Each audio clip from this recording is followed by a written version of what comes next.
close our eyes, we come to the inner planes. So the outer planes is this projected 3D reality. The inner planes are available when we close our eyes. And that's why our meditation is so important, is to go into the inner planes and to recall it and know it as home. So close our eyes, fall into love together. And so it is.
Om.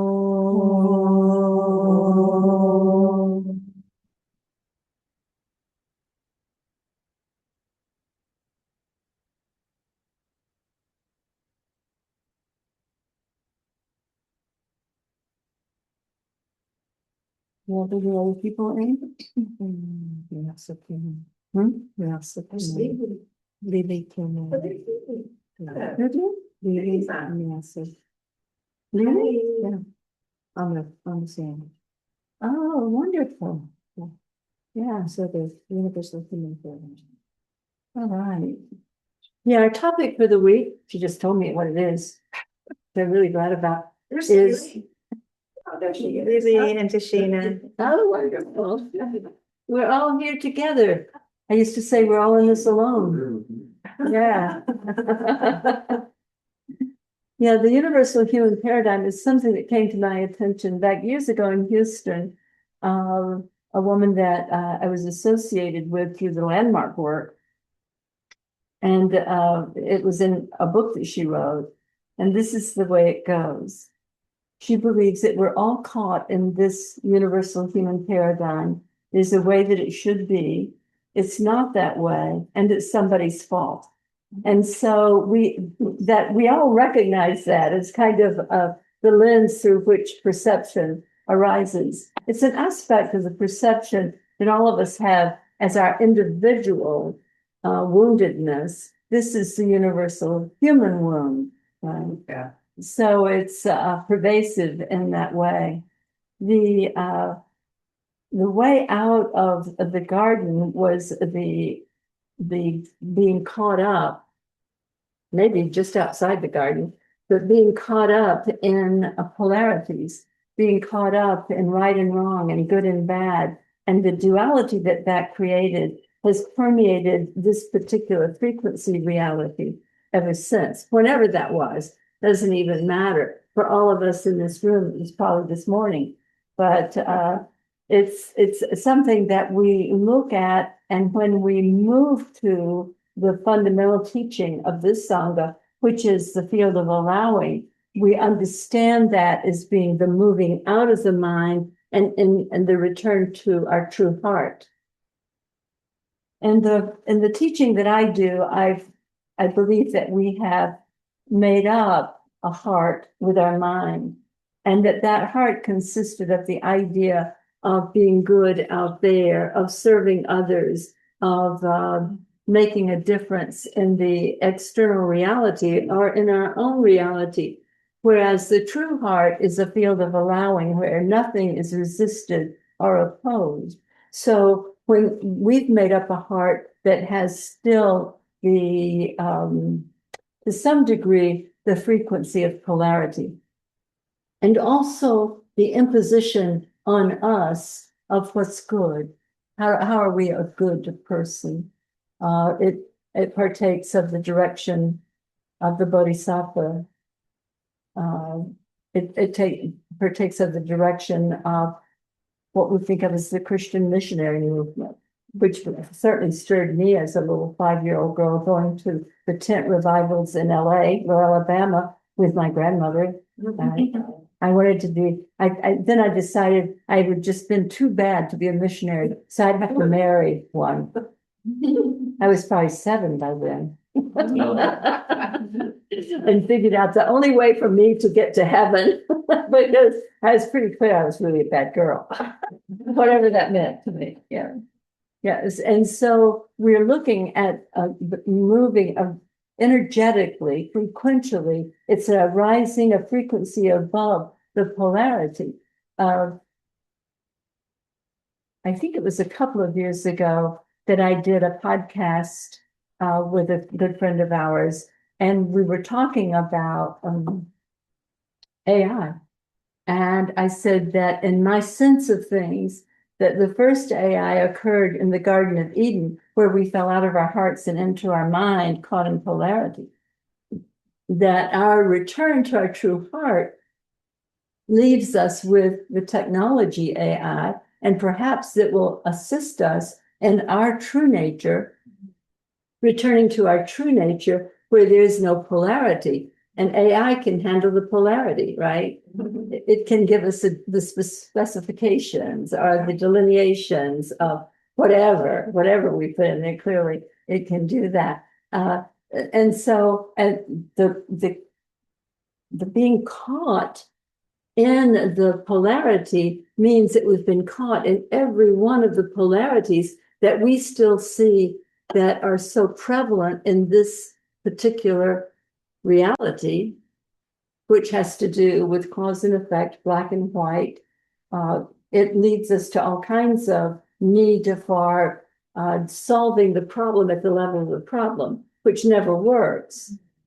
And so we're left with the opportunity and the possibility of coming home to our true heart, that awakened heart, that heart that is the field of allowing, which Rumi pointed to. There's a field beyond right doing and wrongdoing. I'll meet you there. There's a field that is our true heart beyond polarity. And from that place, the frequency of allowing can begin to arise for us, rather than the frequency of the need to be right, or the frequency of the need to categorize and to control things. We're now in a field of allowing. The need for control tends to fall away as we operate from that openness that comes with the frequency of the field of allowing. The idea, we have all kinds of stories in spiritual circles.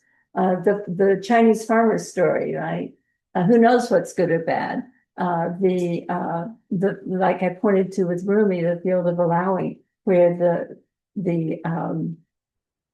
there's a field beyond right doing and wrongdoing. I'll meet you there. That kind of connection with ease and with potentiality.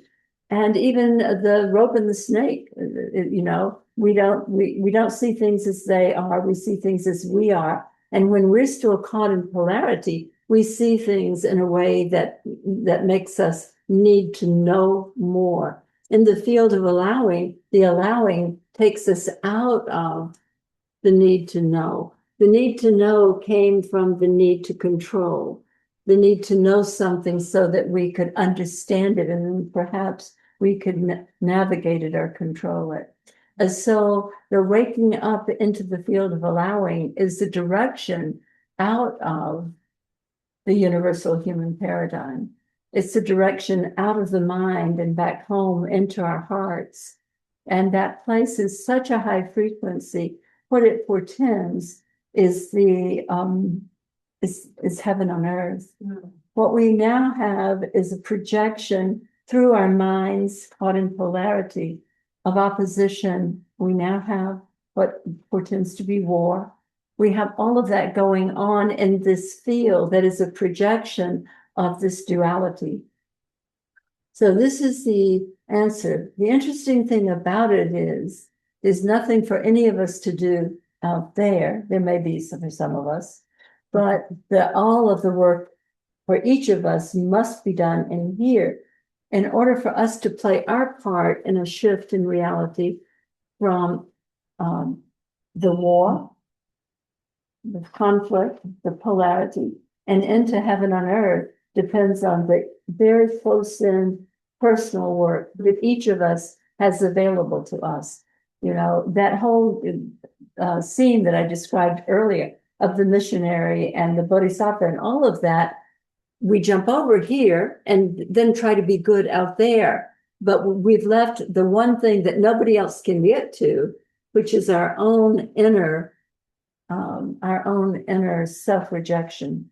And so coming home to ourselves and coming into self-regard, returning to, that is the garden. Mm. Our self-love is the garden. And from that place, it's easy to be, to offer a high frequency and a connection to a different reality. It is the direction.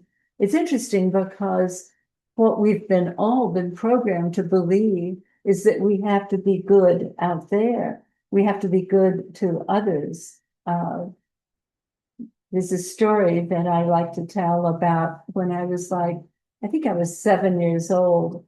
I lived in LA, Lower Alabama, And my mother had a housekeeper, a black woman that came every other week to clean house for her.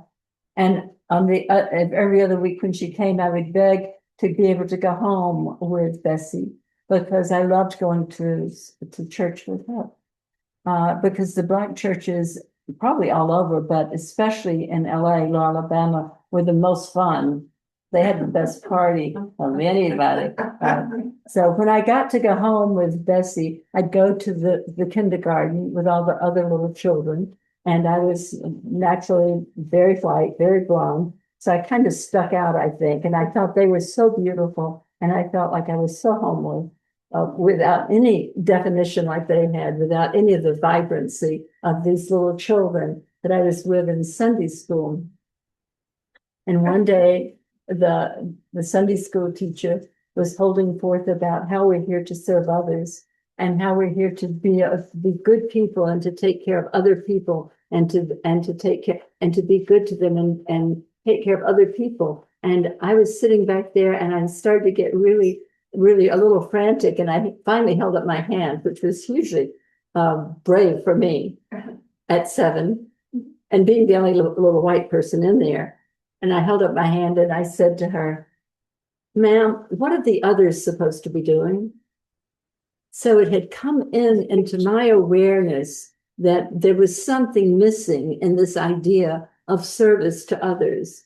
It was what the entire culture has been based on, but it was there was something missing there, and I intuited it. You know, it landed in me, and I didn't know how to address it except to say, "What are the others supposed to be doing? If we're all here to serve others, where are we going to get them from, right? How do you get others? You know, so we're coming back to what's cause in the matter of this reality." And what is cause in the matter of this reality is our frequency. And if it hasn't been handled here, where I am first, then there's nothing I can do beyond that.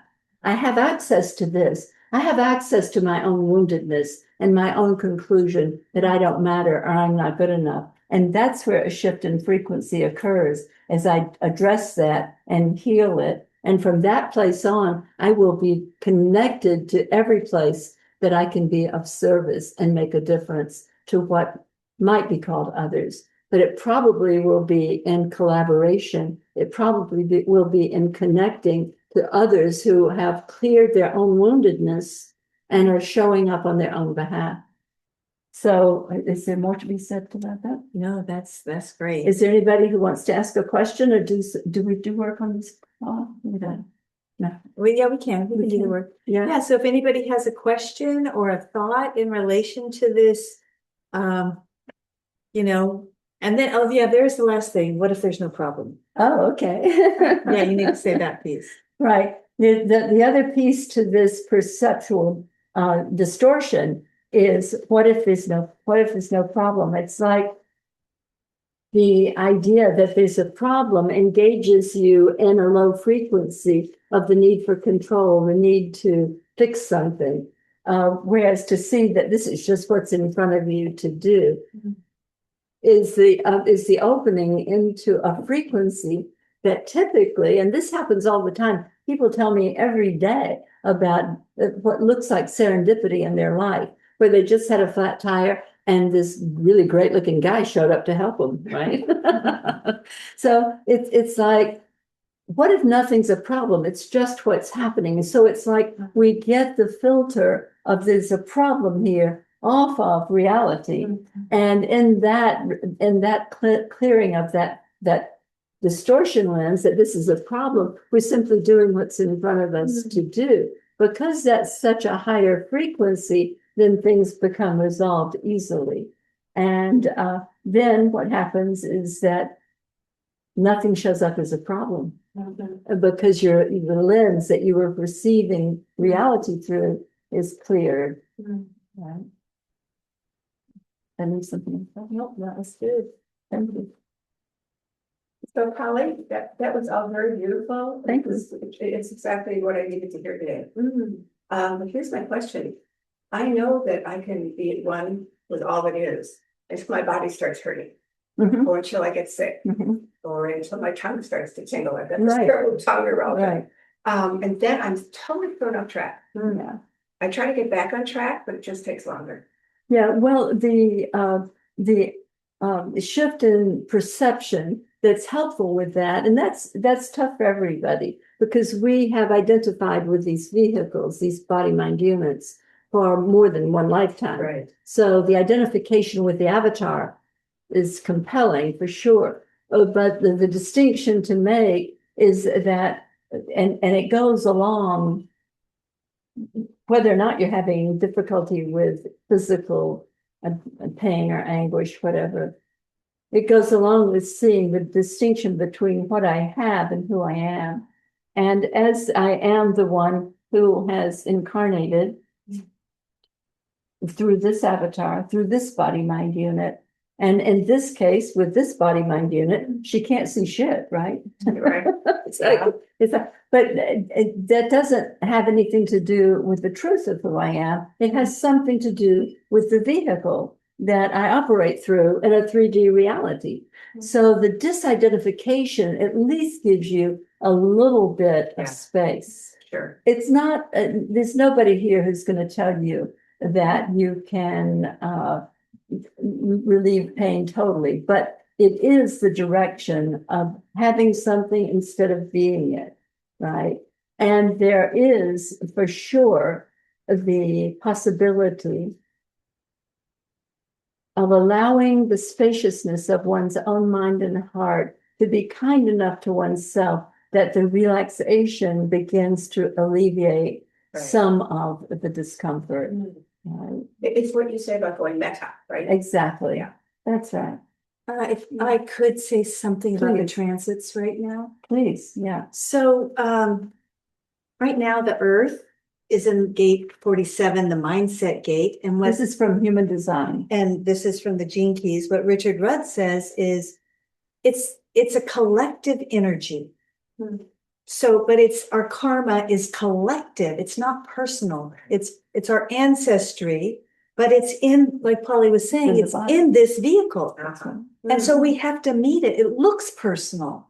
So we have to meet it, whether it's physical pain, whether it's emotional pain, that Limitation. the suffering is suffering, the what we call suffering is the doorway. It's with what Katie would say, look forward to it. It's the Right. doorway that opens the light inside of us that Mm. burns the karma of the collective. Mm. So whatever that is, we embrace it. Yeah. And that's the 6 steps. Now the sun is in gate 22, which is grace. So what Polly's speaking to is we meet whatever that is that's arising with grace. Mm. Again, not personal, but holding it with awake awareness and letting grace be the container for it. So And that's we do that, we're doing it for everybody, everywhere. Exactly. Yeah. it's a That's- frequency, it's transmutation. That's right. This is, we came here almost like air filters or filters, like we're here transmuting this, and it purifies the air for everyone. It shifts, and it's connected to the 2027 shift. And the more of us who are doing this, The the sooner it'll happen. and her Neptune, which is her spiritual path, is in the conscious and unconscious 47.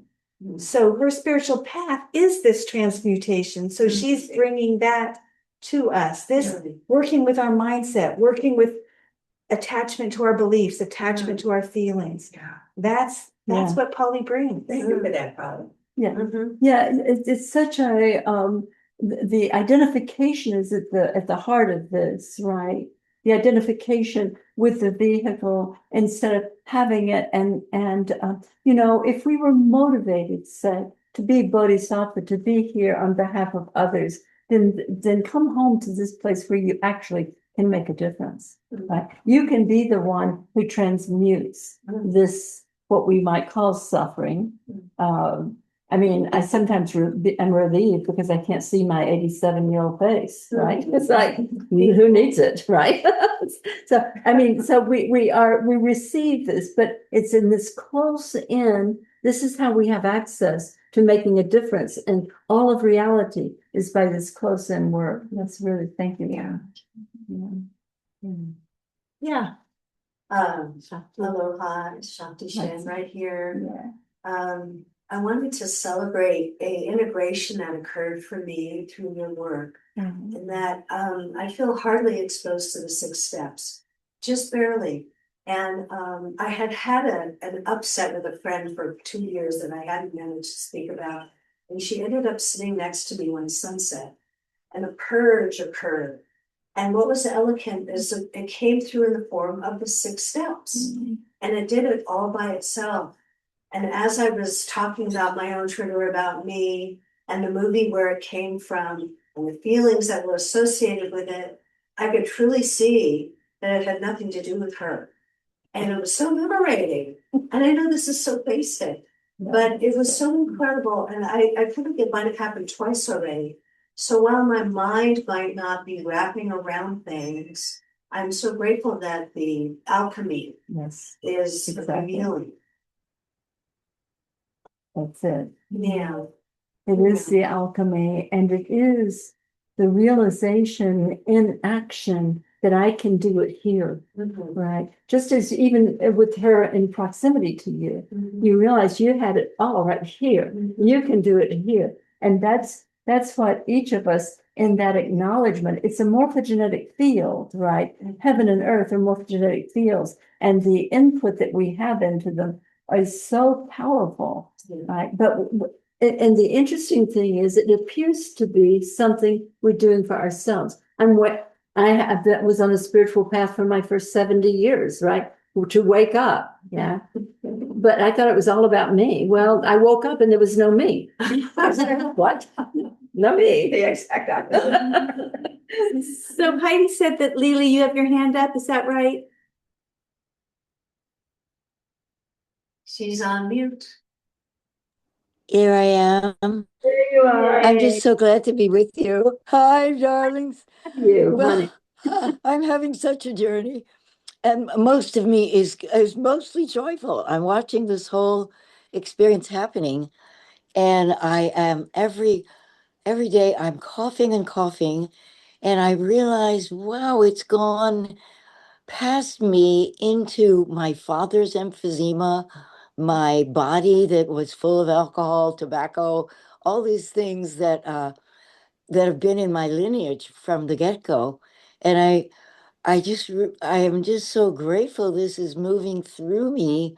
Sometimes I'm taking it personally, other times I'm just laughing because at the same time, this high, crazy magic and synchronicities are just bowling me over every day. And I'm still in the middle of it. And I think, well, am I stuck on that polarity? I've had such a happy existence on one, and I've sure been going through hell, really, in the body vehicle has been going through so much hell. But at the same time, I'm kind of like, what next? It's all perfect. It's just crazy perfect. And I'm so grateful for all your teachings because yesterday I did get triggered and I went into a fear realm that I hadn't even seen and I thought it was way beyond. And I realized, gosh, no, we're going deeper. And I'm so grateful for the 6 steps because I just was able to see that an image that I had, which was an early sexual shock that I had being a teenage, a little like 4-year-old kid, and somebody was there in my brother's bathroom, and I saw a yoni for the first time, and I went into kind of a little paralysis.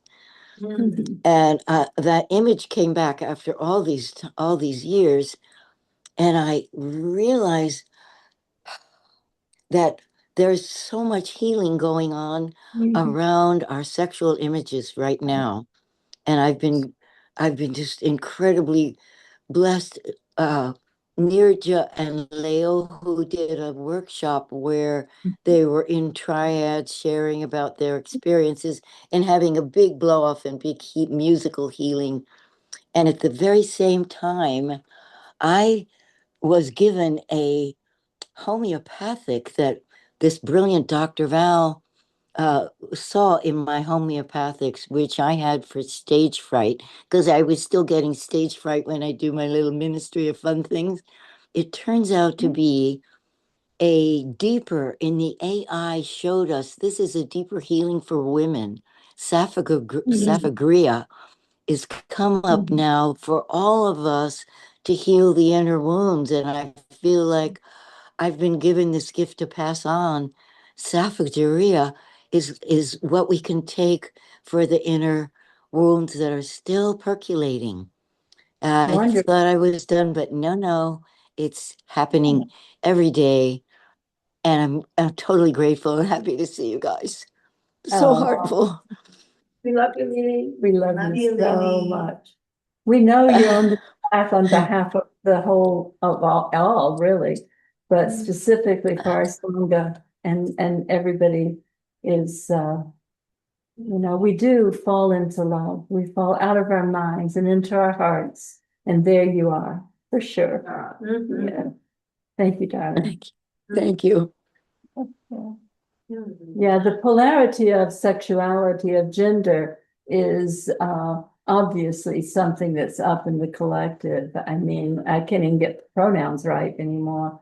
But the possibility of something beyond that, we don't need to know with our minds what that might be, but we do need to be in the field of allowing.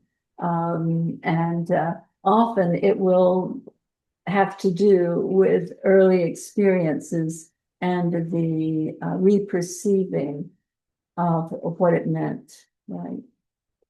And the elevation out of the frequency of victim and into the awake awareness that is the who I am. Thank you so much. Thank you, Lily. Anyone in the room, in the Zoom room? This is your opportunity. Yeah, Erica. Hello. Hello, everyone. Hi, sweetheart. Hi, Pali. Hi, Robin. Hi. I hope you guys hear me. My reception is always a bit funky here. Okay, does it come through regular? Good? Yes, you're good. Okay, good. So I had a question, which I probably have done you this question already many times, but about I have recently stepped out of a relationship that was very triggering for me, and and that this feels good. So where I know that actually it's a good choice is, but it's because that it's feeling good at the moment. So but I'm always there is this little doubt in my head that says, well, so when we choose, and for the work that I've done with you, it's like when we see the trigger, and then we're like, okay, like, do healing the trigger, does it mean that I have to respond to that relationship in a different way, or can it also be like I see it and I am choosing to change the role? Like I'm like, where is the script here? I don't want to do this role anymore. Like, and so I wonder, is that healing or is that avoidance? Good question. Yeah, what happens when we use the 6 steps or any kind of protocol for clearing is that the lens through which the distortion that matched something that showed up out there matched something within us, right? I'm not good enough, and then the one who represents or expresses that shows up, right? But when you clear that lens, then I'm not good enough is no longer in play. If it is, and it might be, because all of us are a work in progress until we're not.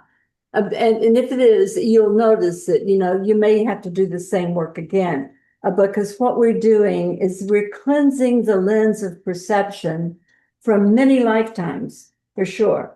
Because the incarnation is, I don't believe we incarnate here tabula rasa, like with a clean slate, and we come to have fun in a 3D polarized reality. No, I think we incarnate here because there's still a resonance with the frequency of separation. So if there is something left, you will have an opportunity to work with it. But just do not resist being triggered. I mean, we don't have to seek it, but we do need to not put sugar over shit. You know, we don't need to try to make nice and pretend that we're not triggered. That is not a benefit to anybody. So the idea that however many, and also often for both genders, the triggers will come up in relationship. So it's just an ongoing process, but working the trigger can leave you clear enough that then you are no longer resistant to the relationship that the trigger came up in. The trigger being cleared may be the end of that relationship in which the trigger was experienced. Am I making sense, Erica? Where are you? Huh? Is that making sense to you? What did you say, Mama Pali? I'm saying Yes, yes.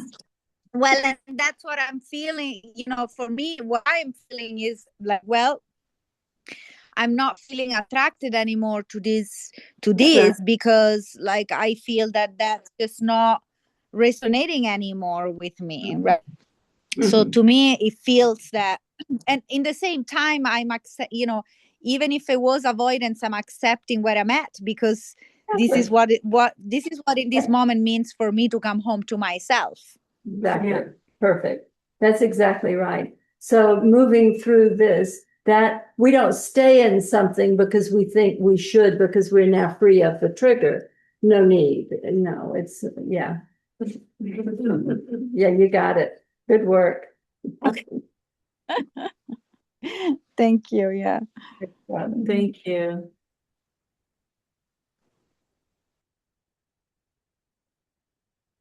Anyone else? A question? Yeah, Meta. Question? Yeah. Hi there. This is Hi, my first time here, and glad you're here. Yeah. total serendipity. I'm out of the country, came up because I left something in my room, and I saw my email. I went, "Oh, let me check when she's on." Amazing. Here we are. Yeah. Here we are. Perfect. So, the question I had is around triggers, because I'm new to the work and I notice a trigger and I decide, oh, I don't care. I'm going for it. Yep. Yep. Thanks for letting me be aware I'm triggered and I'm Yes. right, in case you didn't know. Right. So I was wondering if there was a trick or some ideas or tips you could give me when that happens, because it's very negative to my relationship when that happens. And tell me what the trigger might be. Late to the airport, Mm-hmm. like you're not thinking of me. Mm-hmm. You're not caring about me. If you did, you would be on time. So what you're doing now is you're kind of letting that slip by? Is that what you're saying? No, I'm going, oh, I could be mad. Uh-huh. I could be angry. I could take it out on him, or I could be peaceful and let it go. Yeah, but the other option is to do the work. That's what you're aware. Yeah. Good work. Good for you. Yeah. So I'm triggered. It's about me. And then the feelings that come up, right? Be in touch with those feelings, because it's not about him being late to the airport. It's about what happened to you that you made a conclusion about yourself. If it's just about him being late to the airport, that's not a trigger necessarily. And if it's just about that, you'll tell him this doesn't work for me, and I'll next time I'll get an Uber. You'll do whatever you do. But there's a trigger there, which is wonderful. We have to, we kiss our triggers on the lips. Yeah. So you want that, using that feeling, you'll be getting in touch with a wound that has created part of the distortion lens through which you see him, reality. And because it's not just creating the distortion lens, it's also that frequency is input into the quantum field that then he can't be on time. I mean, it's like, it's so multifaceted, right? It is the way we perceive things. Oh, but it's also the, like I said, the information into the quantum field. And so the way that reality can show up for you is going to be that you're not important. And it can be, and so there is work as you do the 6 steps to freedom work and you clear that distortion lens, then that is no longer informing reality through that frequency of your self-rejection. Is this making sense to you? It is. Oh. And I'm stuck on the it feels good to be in the distortion. Yeah. Does that make sense? And I'm, definitely appreciate I need to really go through the 6 steps. Yes, And you really need to. Yeah, I yeah, because that's a really good point, and that can be a slippery slope right there, because we like the feeling of having been done wrong. yeah. There's a certain satisfaction there, right? Yeah. I knew he was an asshole, and now right? Now I have evidence. Yeah. Oh, Now, Right. that's right. So, but go in on your own behalf. yeah. This is not to do anything about the relationship, about him. It's for you. It's for you. Yeah. Thank you so much. Do you want to do the 6 steps right now with Polly? Yes, sure. Okay. So I'm triggered. That's first I'm step. triggered. It's about me. It's about me. Okay. And we know what the circumstances were. What are the feelings that you had when that was going on? You're feeling. I'm so angry. You're angry. And Yeah. I'm scared I'm going to be late. Right. So you're scared and angry. Yeah. Yeah. So using those feelings, that combination of feelings, allow yourself to recall an earlier time, probably sometimes pre-verbally, when you had the same feeling experience. The anger and the fear is right there. And allow the memory to come up when that was going on for you. You were young. Mhm.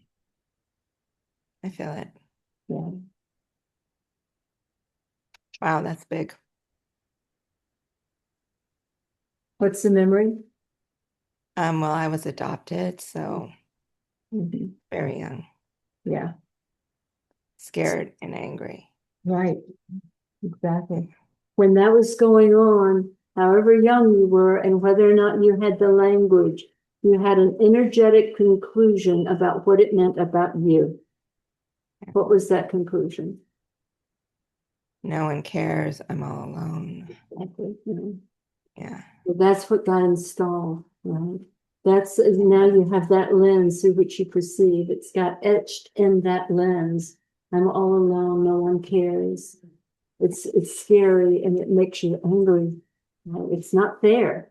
Right. So you've got all of that going on in the way that you see reality. Whatever this guy's name is, he's not the first one, right? Yeah. He's created this trigger, right? Yeah.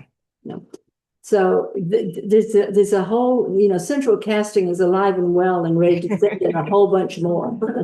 So we can't ever get rid of the one who did it. We do the work here and then they are there or they're not. But you no longer have this because this is an identity conclusion. We don't see the world as it is. We see the world as we are.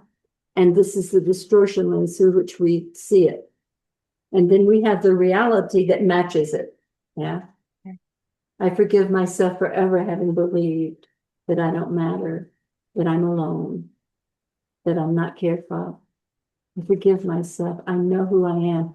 See, the forgiveness is shining the bright light of awareness onto this unavoidable but never true conclusion by that precious little girl.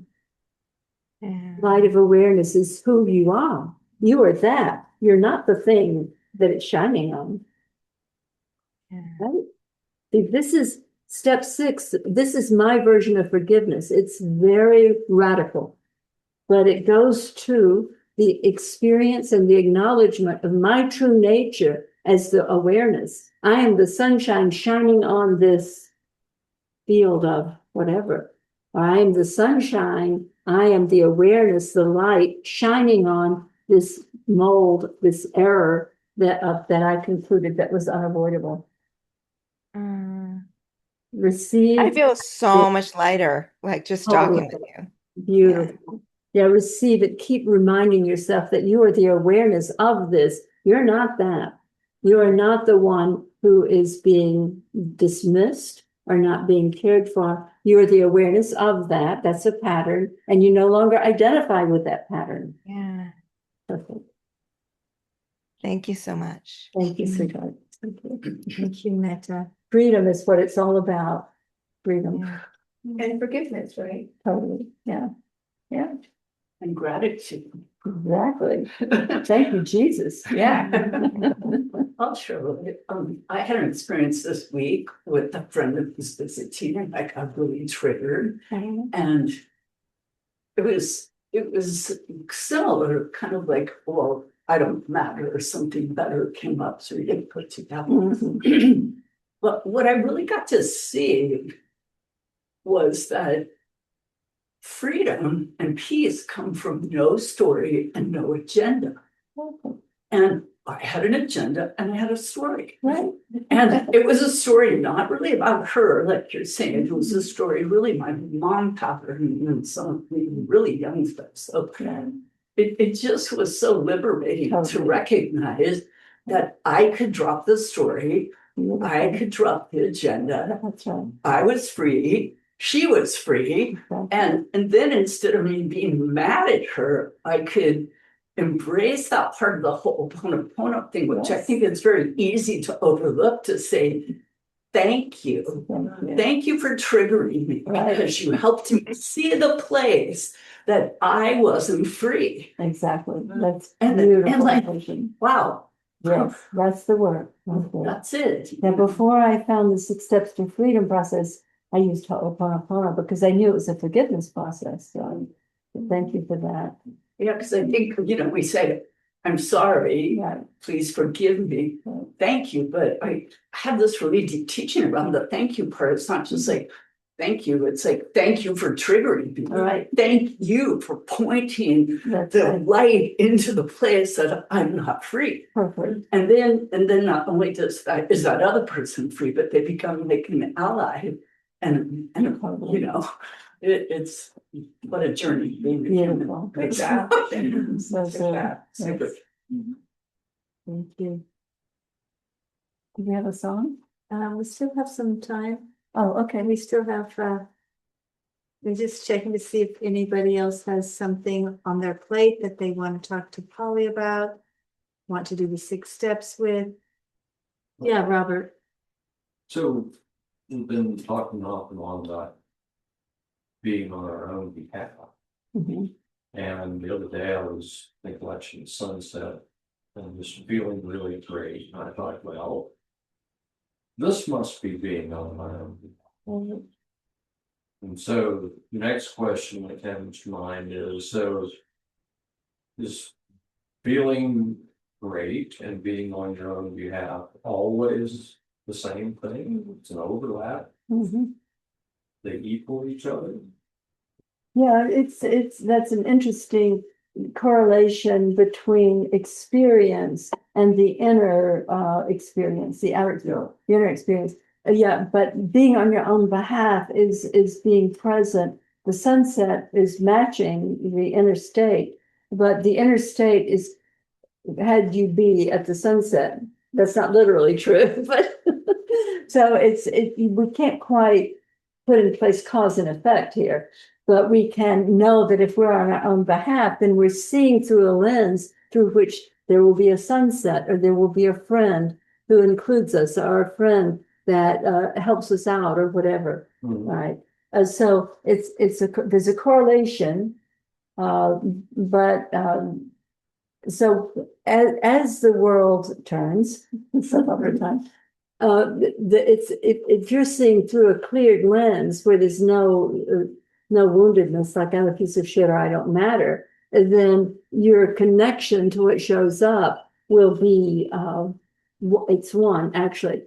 The awakened state, one of the experiences that really did surprise me with the awakening was that I experienced everything as being in my awareness, right? I mean, I know it goes on after it's not in my awareness.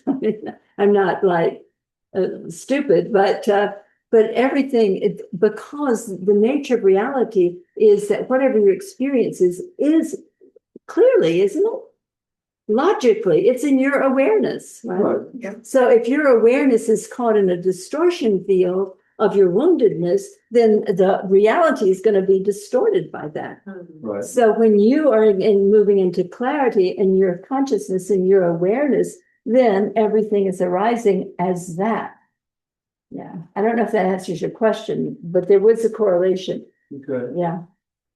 Do you think with him as a projector, that changes that that ups that correlation? And I don't think so, but I'll think about it and see if I can see what I think. Do you, Robin? well, we just say that that projectors, need to do things that feel good to them. That's their signal that they're on the right track, doing things that feel good to them. I would say that that's more universal than that. That might be the signal for all of us. At least some information for all of us. So that we'd say that the generators have a yes for something that's different than a cat feeling like it's going to go lie in the sun. Like it's like it goes for pleasure, and that's its highest organizing. Yeah, I can imagine that a projector is not only motivated by the pleasure option, but that it does register that way. Is what I'm hearing you say. Yeah. So what's happening in human design, which is fascinating, and only Robin can speak to this clearly, I can't. But in 2027, the vehicles that are used for incarnation are no longer going to carry a particular distortion pattern that is in human design now. Wow. So drop out, get on the other side, and come back in. Right? Hang on to your hat. Right. But some of us may or may not be around for that incarnational vehicle, right? But we are the portenders of it in how we start to experience ourselves, how we start to experience being on our own behalf. And from this place that I call True North, being of benefit to everything, because I'm literally creating a reality that partakes of love and connection and everything that we peace, everything that we value, because it's been cleared here. Yeah. So now is the time to bring on this song that's the teaching of this. What if there's no problem, and the universal human paradigm. Nothing's wrong. Is that in it? Yeah, what if there's no problem? So what we're going to do is we're going to listen to this song, and then we're just going to go directly into meditation from it, and you can just be in the field of this grace of what if nothing's wrong.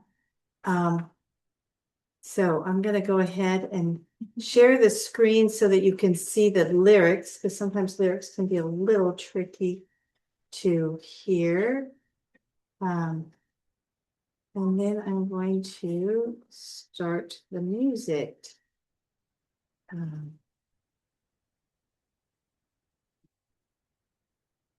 Wait a second. There we go.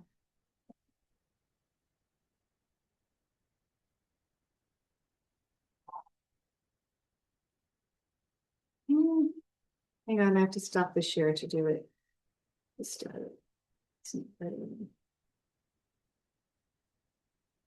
Okay, here we go. Oops. Oh, I know the problem. Hang on. I've got to change the microphone. Give me a sec.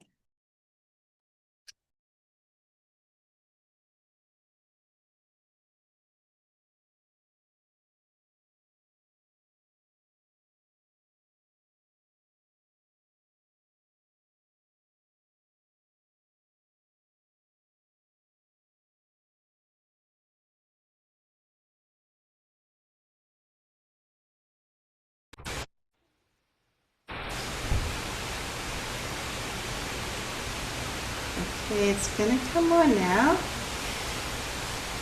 Here we go, and then I'll share the screen once it's going.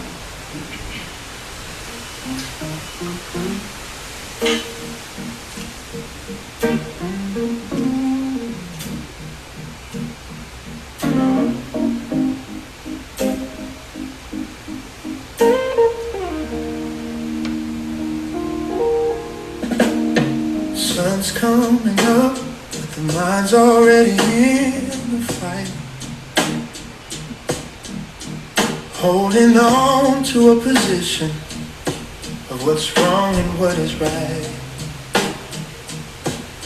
Reality is unfolding, just doing what it does. But I'm over here arguing just because it ain't what I thought it was.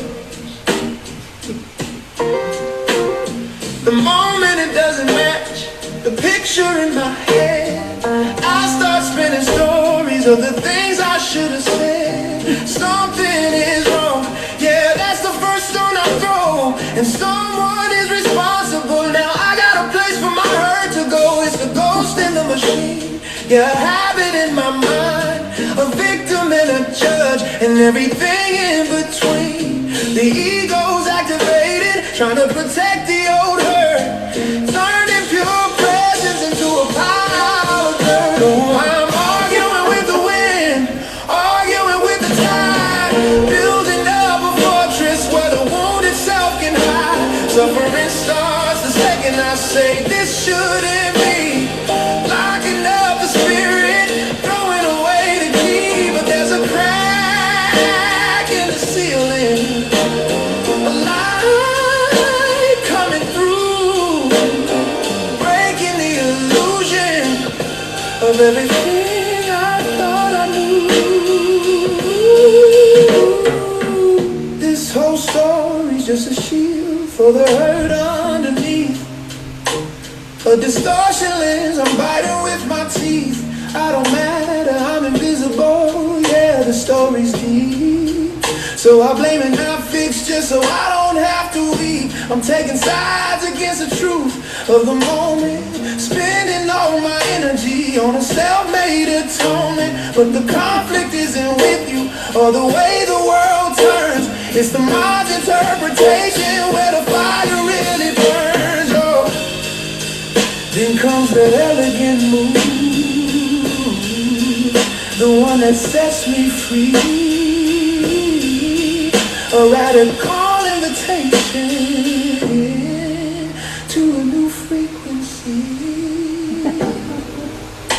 I hear the question whisper, what if there is no problem? Suddenly perception opens, curiosity returns, the assumption is suspended and the lesson is learned. It doesn't deny the rain, it just stops the flight, suspends the conclusion, lets in the light. Curiosity returns, the separate self lets go, and suddenly there's nothing left to know. No, no more arguing with the wind, no more fighting the tide. I don't need the fortress, I got nothing to hide, because the suffering stopped when I let reality be. I'm the oldest watching, finally I'm free. What if nothing's wrong? What if it's all just great? Looking at the world with a brand new face.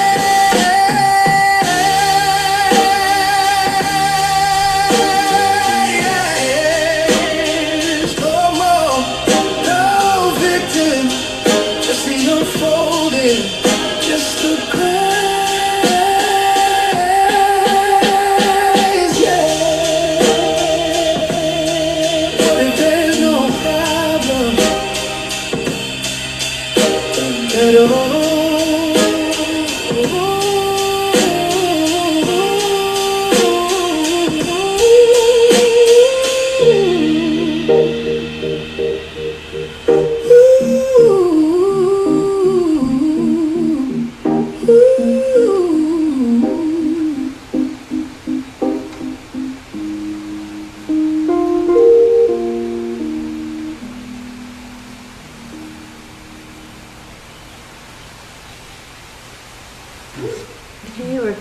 right into meditation now from that.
Polly. Thank you, Robert.